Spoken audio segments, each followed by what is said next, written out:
Listen to this episode if you are trying to kick markets to the curb in 2025 and you are wanting to try growing online.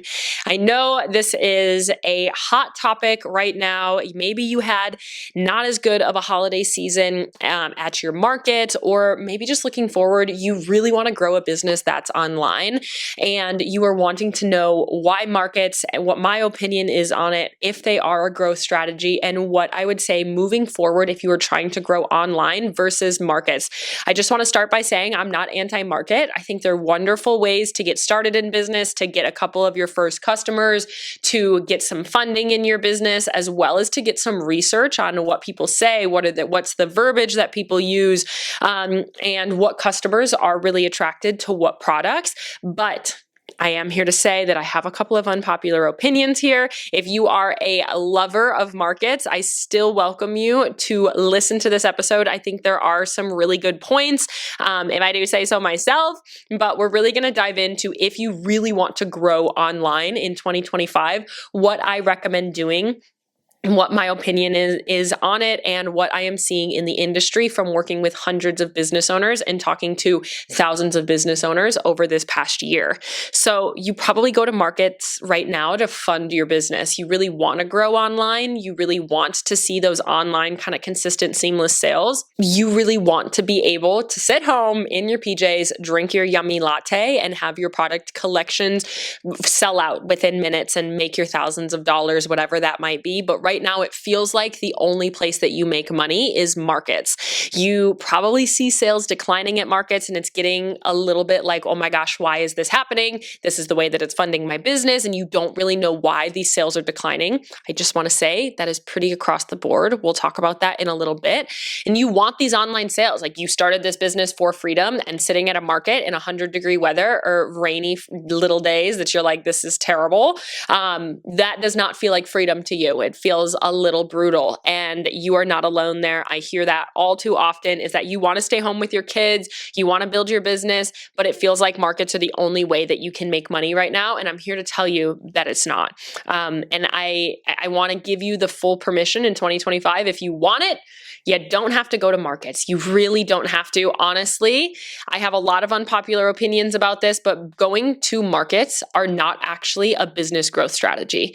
That is my major unpopular opinion here, whether you agree with it or not. What it is it's a business funding strategy. Going to markets is a way for you to make more money, to be able to pour more money into your business a little bit.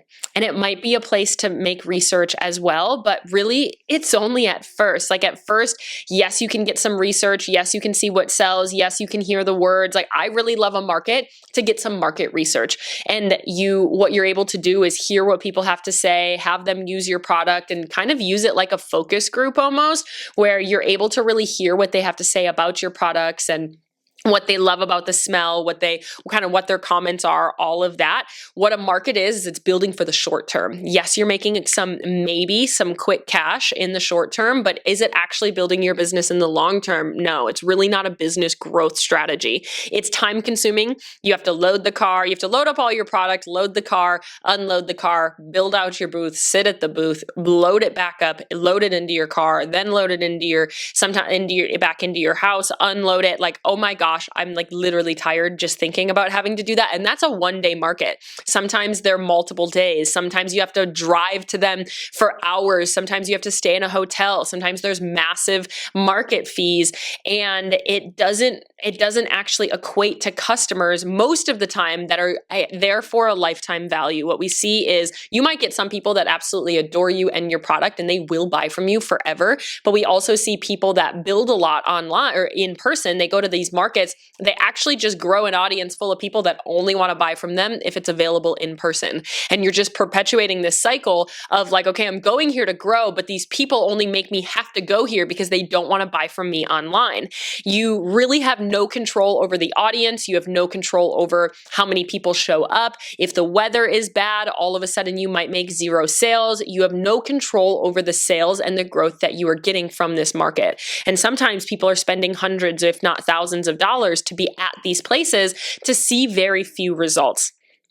So what this comes to me saying is that markets are not a business growth strategy. They are a way that if you want to get some research on the products that people love, as well as if you want to, some people really love them. If you like to go out there and sit out there and make some money, that's great. I have some clients that make thousands of dollars. They love their markets. They're going to keep doing their markets, and eventually they want to grow online, but that is what they want to do. They just want to sit at markets, and that's fine. But who I'm talking to is the clients that want high cash months online. They want to be home with their kids. They want to be home. They want to really grow on, have a community on social media, but they're going to these markets because it feels like it's the only way for them to make sales. I do want to share a statistic with you right now is that many markets and areas in 2024, I've already started to say 2025. In 2024, saw a 20 to 40% decrease in attendance and sales, whereas online sales for small businesses across many different industries have seen a 30 to 50% increase in online e-commerce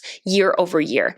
Meaning people are going away from markets and more into online sales. We're seeing that markets are kind of used as more of like an activity. They're used as something that people want to bop around from, as well as we have so many products at our fingertips. People are buying from social media. They're buying from TikTok Shop. They're buying from Amazon. They're buying from the people that they follow on Instagram, and they don't have to go anywhere. And at the end of the day, I know you probably want to grow online as well, but it feels like people only want to buy from you in person. If right now I were to ask you what your long-term goal is in your business and you tell me, Maddie, I want to make high cash months. I want my products in stores. I really want to have a brand that people know and they love and that is like a professional looking brand eventually down the line. I just want to be able to have freedom in my life, have financial freedom, be able to fund certain things and be able to have a business that works and be home with my kids. It's something that I hear really often, or you want to travel, or you want to do all of these different pieces, yet you're going to markets. I say this with all of the love in the world and as gently as I possibly can, is that if you're going to markets, you're spending time building something that you don't actually want to have long term. Now, again, I'm not anti-market. If you love markets, that's fine. If you want to keep up markets and that is something that you really love, go ahead and do it. If you know you love one market every single year, it's indoors, it has a great turnout, go and do that thing. But if you want an online community, what I would rather you do is spend the minimum of 10 hours that it took you to load and unload and sit there. And I want you to spend that working on your business, because something else that I hear so much is these same people saying, I just don't have any time to actually work on my business, on building out email funnels, on creating the consistent content that I really want to create, or building out a website that I really feel super proud of, and really build that community that I have. It's I have so many things on my list that working on my business is always kind of at the end of that list. But yet we put markets at the top of the list because it feels like what is funding our business. Something that I see a lot when I work with people that feel this way is we actually take a step back from markets. We're actually able to put that energy, that effort, and that time into working on your business, into the needle mover tasks that are necessary to grow your business. And we actually see that increase in sales online much quicker because it's where your focus is. It's where you're growing an audience. It's where you're building a community. And again, when you build an audience at markets, those people want to shop from you in person because they're in-person shoppers. They're hard to transition online. Some people can do it, but it is much more efficient and much more effective for a long-term growth strategy. If those are some of your goals, the goals that we talked about, to focus on building a tight-knit community online. So I want to tell you a story of one of my clients that was just feeling this way. She was in Product to Profit. She came in. She's like, Maddie, I have a baby. I have 2 babies at home. I have a newborn. I really just want to be home with my kids and be able to make this money. Last week, she came to me. She's like, I kind of hate markets. I just went to one and it kind of sucked. I'm feeling super motivated to really grow online. She said, I have one coming up. I don't really want to do it. And I would rather be home with my kids all weekend. It's a week before Christmas and I really don't feel like going and sitting at this market all day. She called the market host, told her she wasn't able to make it, and we planned an online sales incentive instead. I said, you know what? Not only are you not going, we're going to get you the sales that you would make at that market while you're sitting at home with your kids. So we mapped out what her weekend was going to look like instead of going to that market. We talked about the content schedule for her to create. We talked about what all of this looks like and what to do from now until then. She sold out her online inventory. She spent the weekend with her kids and she made a ton of online sales. Why? Was because she was able to make the focus on and work on her business in order to actually make that happen. And in the long run, she's like, this was the evidence that I needed to kick the markets to the curb next year, because it shows me that she could be home with her kids while her kids played, messed around on her website, poking around, creating content, talking to her community, building the community, creating content that was strategic and there with a purpose in order to actually make those sales. And she was like, I probably made more sales online than what she would have made at that market. But a lot of people feel obligated to go to markets. A lot of people, they know the market host, they know all of these people, and it makes them feel like they have to be there, but it's not really something that you want to do. So you're probably saying, Maddie, you're speaking to the freaking choir. I really don't want to do this either, but it is the way that I'm funding my business. And I do want to speak to that. There is something to say about business being expensive, and there are different ways that we have to figure out how to make the money in order to fund the business and keep that moving forward. But at what expense? At what expense of your effort? At what expense of your time that it actually takes to grow the business that you want to have? As a business owner, we have to safeguard two major things: our time and our energy. And markets are heavy on time, heavy on energy, and heavy on money. And I know a lot of people use markets as a way to fund their business, but also a lot of people find that markets are no longer performing the way that they used to, where you leave and they aren't a way that you can actually control your sales. If you grow on social media, you build your own community, you figure out how to sell on social, you get to control your sales. People are finding that when they stop depending on markets to fund their business, they're actually able to make those online sales much sooner because they're focusing on what it takes to actually build the business that they want. So let's talk about what to do instead. I would say, if online is your future and you come to me, if you were a client of mine and you were to come to me and say, Maddie, 2025 is the year that I'm done with markets. I really just want my online sales to work really well. This is what I would do. I would choose your tight-knit community, because markets have a hodgepodge of people that come into them. They aren't your actual ideal customers most of the time. So we want to choose your super tight-knit community, learn the solid social media strategy, and commit to a certain amount of time, amount of content that you are going to create. Spend the time that you would be sitting at markets, packing your bags, doing all of the things to actually make content, and make the content that you are really excited about, really proud of.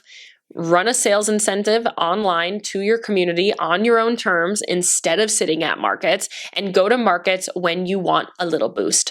So what your major focus should be is on community. Spend that time working on your business. If you don't know the difference between working on versus in your business is, shipping, is making your product, is doing all of these things. Working in your business is great and it's necessary, but what is actually going to move the needle for you is working on your business. Working on your business is the things that are the needle movers. They are the things that are actually growing your business. They're the things that when you end the day, you're like, dang, was that a productive day? Because you built out your website, because you built out email funnels, because you learned how to do X, Y, and Z. You made some content that is actually going to go out and you're able to stay consistent with it. So if you were to come to me saying, Maddie, I want to kick 2025 to the curb, what I would say is that you need to learn the social media strategy. I have a lot of podcast episodes about why it feels like markets are the only time that you can make sales, where online you're never making any sales. I have a lot of those. You can listen to full episodes on them if you search it. It's like, type in like in-person sales or markets and you'll find it in my podcast. But to kind of recap it, is a market is an ecosystem of sales. A market is an ecosystem, at least it used to be. Now it's kind of becoming like an activity. However, when people are shopping in person, especially if you have anything that is a little bit more of an experience, if it is scented, if it is skincare, things like that, people do like to experience it in person. But if you're struggling online, a lot of times it's a messaging or it's a marketing problem. And you're just not creating that ecosystem of sales online. It means you aren't growing, nurturing, and selling. You're probably just selling to people on social media. A lot of people that come into my signature program to get to consistent sales on social media, which is product to profit, a lot of my clients that come into there are in that point where they go to markets, people love their product, yet they aren't buying from them online. they come into it, and the major problem is that they aren't creating kind of that sales ecosystem on social media. They're just pointing everything to like, here's my product, go and buy it. Here's a product that I have, you can buy it on our website. This is why you need this product. It's all focused, it's parallel marketing. Everything is directing towards go to the website and buy. Whereas in person, if you think about it, you kind of have to lull them a little bit. They want to smell it, they want to know the benefits, and they can experience the product. You can do that same thing online, and that is where those sales really start to come. So what you need to do instead is learn that social media strategy and spend the time that you would spend at markets creating the content or doing the things that you always wish that you had time to do, but instead you were sitting at that market, working on your business, working on the things that are actually going to move the needle, whether that be producing, like creating a brand new product line that you're really excited about, or the things that you have always been pushing off. I would rather you do those things because those are the needle movers. Those, a lot of times it comes down to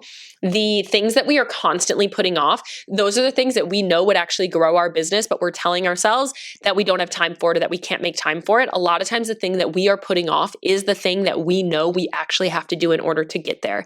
And if you are really wanting this year to be the year that you are able to have those consistent online sales, your major focus needs to be on growing a community online. Over the next couple of weeks and the last few weeks prior, I have been recording podcasts with some of my past clients that were inside of PTP or PSC. And the major focus that they said that when their sales really started to take off, or some of my scaling girls that when they were starting their business is that they started to see that their community was tight-knit, their community was engaged, and that their content was really attracting the right people. If you want to grow online, your major focus needs to be on community. It can't just be on, let me just try to make as many sales right now as possible. Again, that is a short-term fix. Just like a market, that's a short-term fix, and it's not going to work as well as you actually think. What we're looking for here is building a business for longevity, building a business for the long term. And what that means is community. How can you be more specific in your content? How can you build more connection in your content? How can you become a go-to for information in your industry? If you spent the time growing and really focusing on nurturing a community on social media that you spend at one market, you are growing in the long term much more than sitting at any market that you have. Honestly, I think the best things that comes from markets are the connections that you make with other vendors for collaborations and things like that. And you can still make those connections online or go to a market and enjoy your morning as an actual customer at a farmer's market instead and make those connections as well. So again, I'm not anti-market, but I do think people use them for the wrong intentions. People use them to fund their business, which again is necessary sometimes in order to kind of keep being able to reinvest into your business. However, if you just were able to make those same amount of sales online all the time, actually fully control the audience that you see, create the content that consistently grows, and know how to consistently kind of make your sales climb on social media, wouldn't you rather build that business as opposed to having to sit in the rain, having to pack your car, having to do all of these other things? What the focus is on is freedom. The focus is on being able to stay home and enjoy your weekend and have a slow morning and still have those sales flowing in.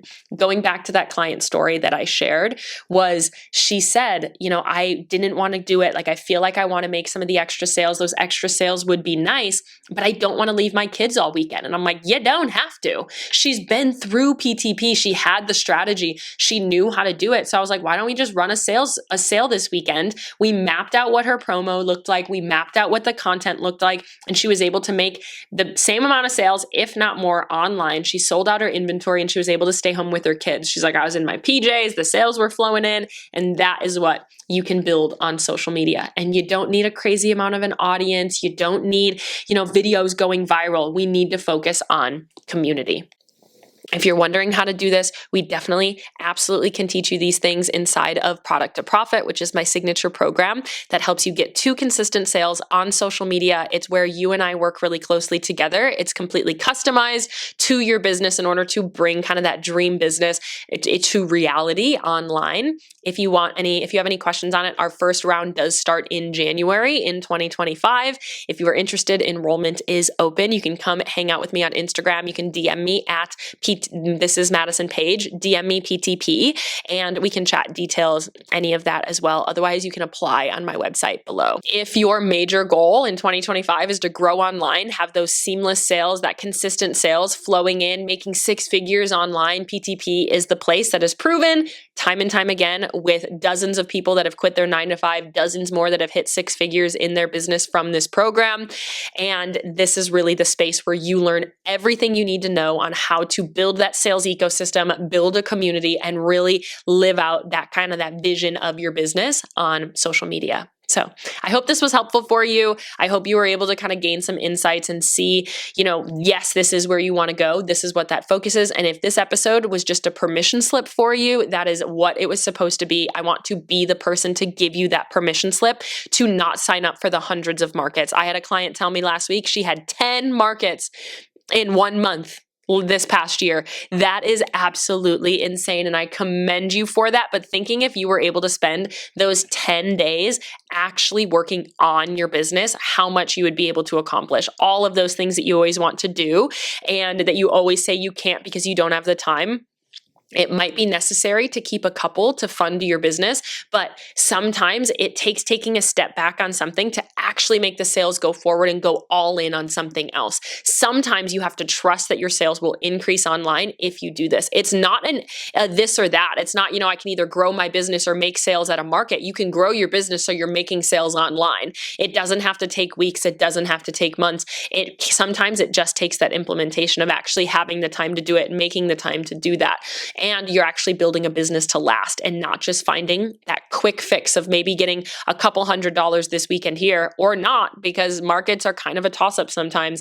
You are able to say, I know I'm going to be able to make $1,000 every single time that I sell on social media. And that, my friends, is a gift. You're building a business for longevity. You're building a business for sustainability, and you're building a life of freedom. I hope this was helpful for you. I love you. I'm rooting for you. I'm in your corner always. If you want to learn from me in 2025 of how to do this, you can come DM me on Instagram at This Is Madison page, DM me PTP, and I'll send you some more details.